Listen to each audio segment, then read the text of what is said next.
A major part of America's history was the suffragette movement in the early 1900s. The suffragettes were fighting for the rights of women, more specifically, the right for women to vote. Suffragettes did not take women's rights lightly. They fought using direct and forceful action, such as burning buildings, chaining themselves to railings, and stopping traffic with their protests and marches. One of the biggest and most dramatic actions taken in suffragette history happened in June of 1913 when Emily Davison attended the Epsom Derby. Davison is said to have ran out in front of the horses as they were rounding the bend while screaming, "Women to vote!"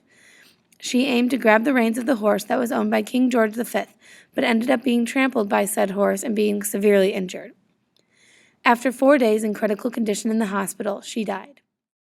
Now, how does this pertain to journalism? The most difficult part about this was how her act was portrayed in the newspapers. In the regular weekly newspapers, such as the Daily Sketch, she was not portrayed as an activist, but more as a psychotic and silly woman. The Daily Sketch went so far as to call her actions an act of terrorism.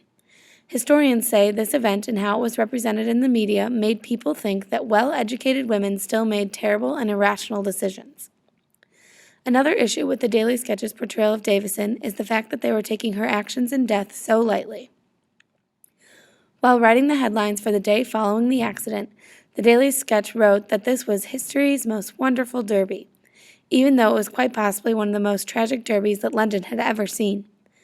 In multiple papers, Davison's death was ignored, overlooked, or a side note to the actual derby. The articles were more focused on the health of the horse or the jockey than they were focused on Davison, her health, and her rash but courageous act for the women's rights movement. The London Illustrated wrote, "The great sensation of the most sensational derby. A woman causes the fall of the king's horse."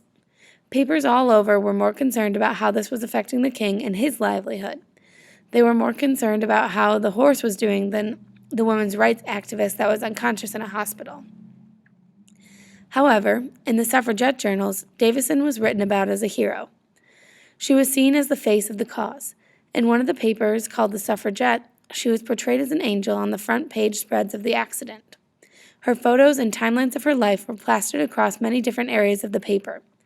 Suffragette journals were so important in journalistic history. They were created to inform the public about the movement, the women behind it, and how they could better support the cause.